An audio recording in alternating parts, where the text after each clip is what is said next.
Comment fonctionne le réseau Oudinot, un réseau de dirigeants et managers confirmés créé en 2005 dans le but de favoriser la progression professionnelle de ses membres. C'est ce que nous allons voir avec son président, Antoine Valette, et deux de ses membres. Justement, Marie-Caroline Blin, fondatrice d'un cabinet de conseil en mécénat d'entreprise, et Sevada Safarian, responsable du département assistance utilisateur d'un grand groupe de BTP.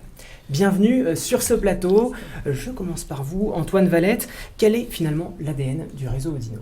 Alors, le réseau Oudinot, comme son nom l'indique, c'est avant tout un réseau à visée professionnelle.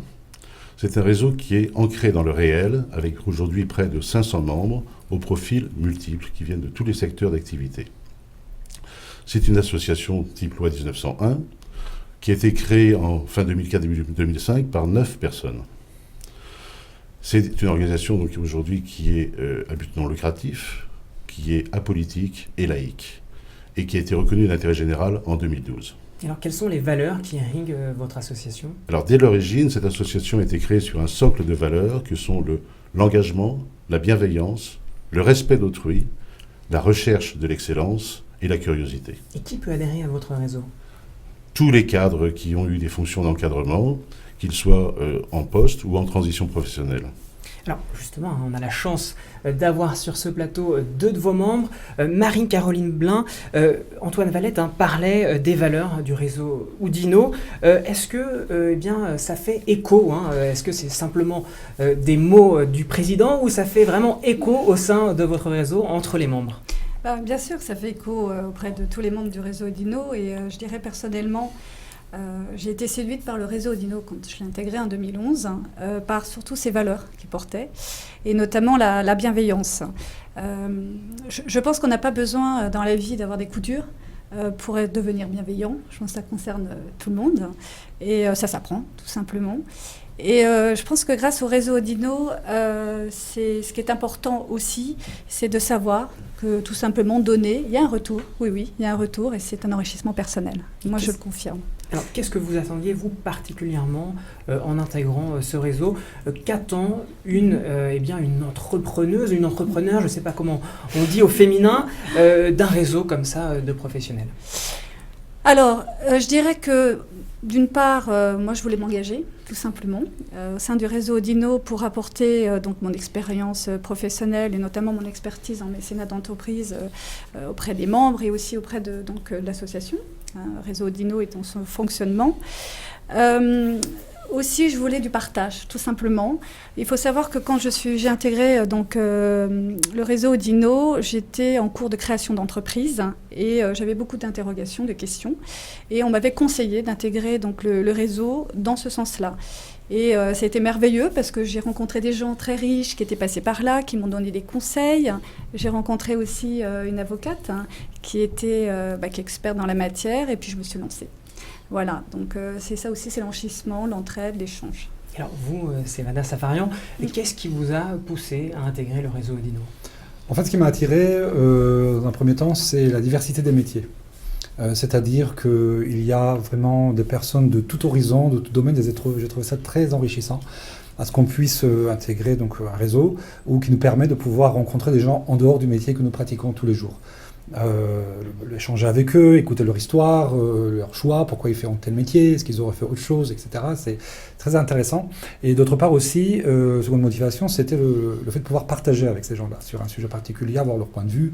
Ça permet de prendre du recul par rapport à ce sujet, ça permet de trouver d'autres solutions, avoir un autre point de vue, et puis de toute façon, ça permet de satisfaire la curiosité, qui est aussi ce qu'apporte aussi le réseau, de permettre aux différentes personnes qui ont une soif de connaître de beaucoup de choses, de devenir membre. Antoine Valette, on vient de l'entendre, donc il y a différentes raisons qui peuvent pousser les cadres dirigeants à vous rejoindre. J'ai entendu curiosité, partage d'expérience, conseil d'experts.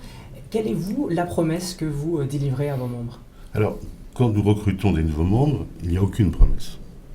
Le réseau Oudinot ne peut pas faire une promesse auprès de ces candidats en leur disant on va vous promettre plein de choses pour votre futur merveilleux professionnel.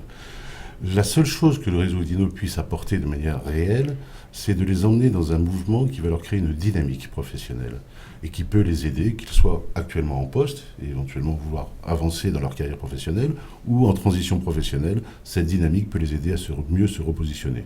Alors justement, quand on regarde sur votre site internet, eh bien, la proportion de gens en poste et d'autres en recherche d'emploi, on voit que c'est 60% de vos membres qui sont en poste et donc mécaniquement 40% en recherche d'emploi. Est-ce que c'est quelque chose de factuel ou c'est une volonté de votre part d'avoir cet équilibre? C'est une volonté d'avoir cet équilibre 60-40, parce qu'il me paraît très important d'avoir ce mélange justement entre les gens qui sont en poste et les gens qui sont en transition.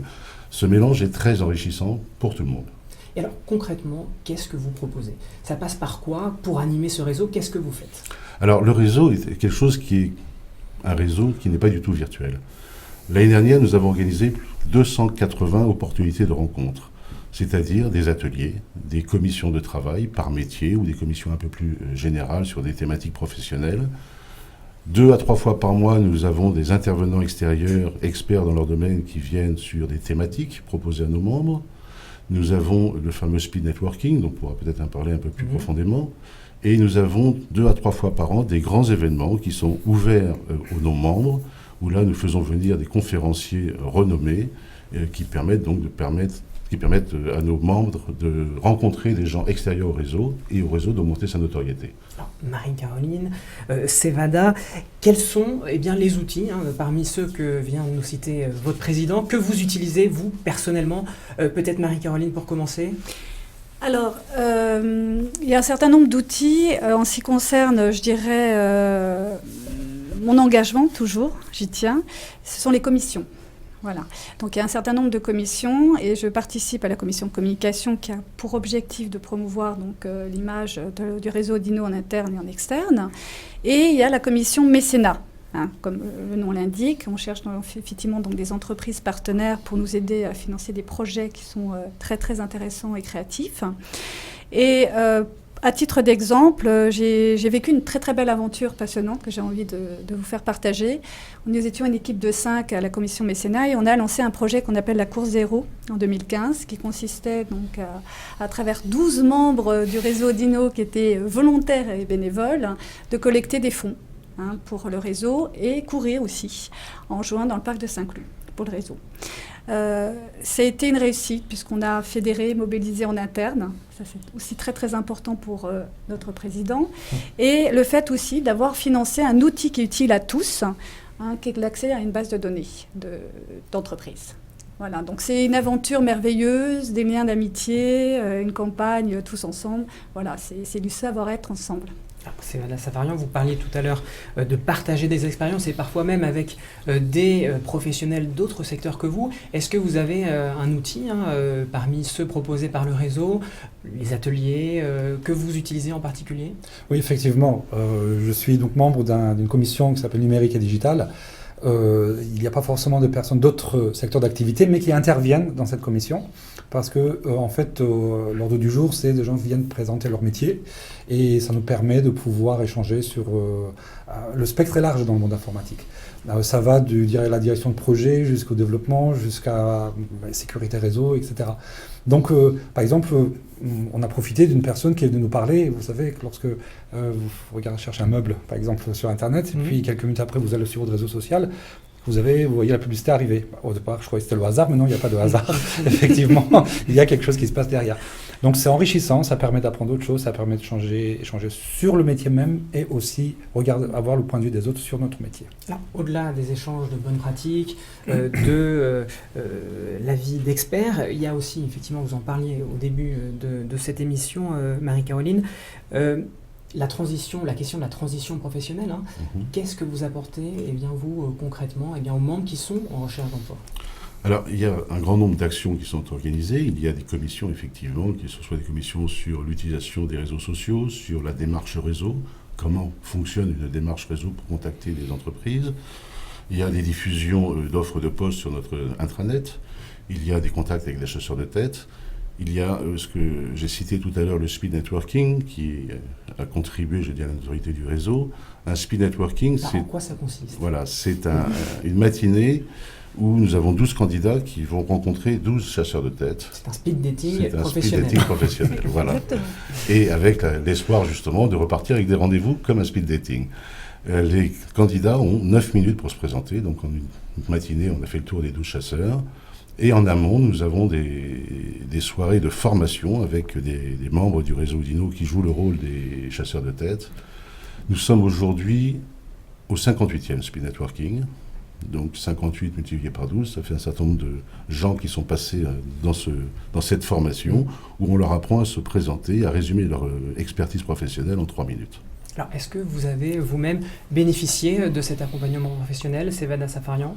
Je n'ai pas pu en bénéficier, c'est-à-dire que les horaires sont aménagés de manière à ce qu'il est difficile de pouvoir se rendre disponible à ce moment-là lorsqu'on est en activité. C'est un peu compliqué, donc je n'ai pas pu directement en profiter. Est-ce que vous pensez que dans un horizon court, moyen, long terme, eh bien, le réseau pourra vous aider à peut-être, lorsque vous en aurez envie, lorsque vous en aurez besoin, à gérer votre transition professionnelle ? De toute façon, oui. De toute façon, les outils sont là. De toute façon, les possibilités sont là. À nous de nous organiser, d'en bénéficier, d'en profiter. Marie-Caroline Lin ? Moi, j'en ai pas bénéficié puisque je vous ai expliqué que quand je suis rentrée, j'étais déjà entrepreneur. En revanche, ce qui me touche dans le réseau Oudinot, c'est de rencontrer donc, des personnes qui sont très compétentes, qui ont travaillé dans des grands groupes renommés et qui sont en mission de transition et tout ce que ça sous-entend. Moi, ce que j'apporte tout simplement à ces personnes-là, c'est des conseils, c'est des mises en relation. Et à titre d'anecdote, je me souviens d'un cabinet qui m'avait contacté pour un post marketing. Moi, je n'étais plus du tout dans cette idée de recherche. J'ai pensé, ça c'est vraiment le raisonnement du réseau Oudinot, à proposer à une personne qui me semblait compétente pour ce poste, et elle l'a eu. Voilà. Et aujourd'hui, elle est toujours en poste, et elle me tient au courant de l'évolution. Voilà, c'est un résultat concret du réseau Oudinot et par rapport justement à ces personnes qui sont dans des situations pas forcément faciles. Alors, Antoine Valette, il y a beaucoup d'histoires de ce type-là Heureusement. au quotidien dans le réseau ? Nous avons un intranet qui est très très puissant. Il y a par an, grosso modo, pas loin de 5000 échanges postés sur le forum. Donc effectivement, le réseau marche à fond pour proposer des offres dans le marché caché de l'emploi. Alors, vous parlez d'intranet, de forum. Quelles sont justement les initiatives, on va dire, numériques que met en place le réseau pour aussi opérer son virage digital ? Alors, il y a beaucoup d'initiatives. Effectivement, cet intranet qui est un outil très très puissant qui nous permet donc de rester en contact avec tous les membres, qu'ils soient dans l'Île-de-France ou pour certains en province, ou même certains sont partis à l'étranger, qui permet de recueillir toutes les offres de poste, qui permet d'avoir un calendrier de tous les événements consultables dans tous les sens. Et nous travaillons aujourd'hui sur la mise en place d'une application sur les mobiles ou sur les tablettes. Et alors, je voudrais qu'on termine sur le point de la sélection de vos membres. Est-ce qu'il y a une sélection ? Comment vous recrutez vos nouveaux membres ? Et j'aimerais ensuite aussi avoir votre témoignage sur peut-être des conseils à donner aux futurs membres ou aux membres actuels, mais qui ne sauraient pas très bien comment activer votre réseau. Alors, il y a effectivement une sélection à l'entrée. De préférence, on choisit effectivement des membres qui sont cooptés pour nous rejoindre. Mais tous les membres, quelle que soit leur origine, sont soumis à 2 entretiens, une sorte d'entretien d'embauche, entre guillemets, par des recruteurs de notre réseau, où nous ne sommes pas là pour tester leurs compétences professionnelles, mais pour tester leurs valeurs humaines, voir pourquoi ils veulent rejoindre le réseau et qu'est-ce qu'ils peuvent apporter au réseau.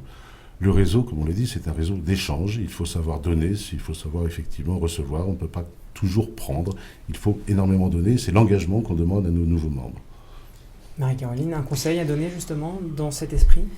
Alors dans cet esprit, j'aurais tendance à dire qu'il ne faut pas attendre le dernier moment pour intégrer un réseau de ce type-là. Je pense qu'il est toujours intéressant qu'on soit, quand on est salarié ou entrepreneur, d'intégrer un réseau en étant en poste, puisque les relations se créent à ce moment-là. Et ça permet effectivement de rebondir plus tard que de le faire au dernier moment. Attendre de connaître une situation difficile. Ce qu'on voit assez régulièrement. Et je parle justement aussi notamment des entrepreneurs. Je leur conseille aussi de venir, parce qu'on est quand même souvent seul. Et c'est important de partager avec d'autres personnes, qui soient en poste ou pas, peu importe, mais qu'il y ait un échange professionnel et enrichissant. Sevada Safarian. Effectivement, ce qui est plus important, c'est qu'il faut choisir de rentrer dans un réseau, devenir membre, et il ne faut pas venir pour voir. Il faut venir pour travailler, il faut venir pour œuvrer, il faut venir, on n'est pas en touriste. sinon ça ne sert à rien. Et il faut vraiment s'engager, surtout les valeurs que le réseau présente et qu'on nous demande de respecter aussi. Donc déjà, je pense que ça c'est très important. Déjà, c'est un choix personnel et il faut vraiment s'engager et mettre le temps aussi. C'est gestion de priorité. Tout le monde a déjà un agenda professionnel. Ceux qui sont en transition professionnelle aussi ont des obligations qu'ils doivent il faut s'en occuper. Mais aussi, c'est une question de gestion de priorité et il faut gérer aussi son temps pour le réseau. C'est très important. Et surtout, ne pas attendre, c'est vrai. Parce que pour que quelqu'un puisse vous présenter à un moment donné un contact professionnel, il faut que la personne vous connaisse. C'est vrai qu'un membre du réseau appelle, effectivement, parce que c'est le membre du réseau, on appelle, on prend même si on ne connaît pas directement, parce qu'on est assez nombreux, mais parce que le membre du réseau, on prend, on écoute, puis on se dit très bien, on va voir ensemble comment ça se passe, et après, voilà, on avance, et puis on s'assure, et puis on présente. Ne pas attendre, s'engager, s'investir, voilà 3 conseils précieux. Dernière question, Antoine Valette, quels sont les prochains chantiers du réseau Audino ?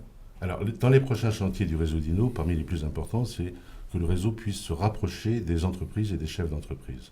Aujourd'hui, nous avons beaucoup de partenaires. Nous sommes membres de 6 chambres de commerce internationales. Nous avons des partenariats avec des cabinets de recrutement et avec des entreprises. Nous sommes avec des entreprises du type Grant Thornton qui nous aident beaucoup, Accenture, la Maison des Centraliens et d'autres que je ne cite pas malheureusement pas. Donc l'objectif de l'année prochaine et des tout prochains mois, c'est effectivement de développer des actions qui vont nous permettre de nous faire connaître auprès de ces entreprises et d'intéresser ces chefs d'entreprise à venir voir ce qu'est le réseau Audino. Nous développons actuellement une nouvelle commission qui va s'attacher de beaucoup plus près à tout ce que l'on peut faire avec les PME, les PMI ou les ETI, de façon à faire en sorte que le réseau Audino puisse apporter des services à ces chefs d'entreprise. Bien, merci beaucoup Antoine Valette, Marie-Caroline Blin, Sevada Sefarian, merci de vos témoignages. Merci de votre écoute. Merci à vous. Merci à vous.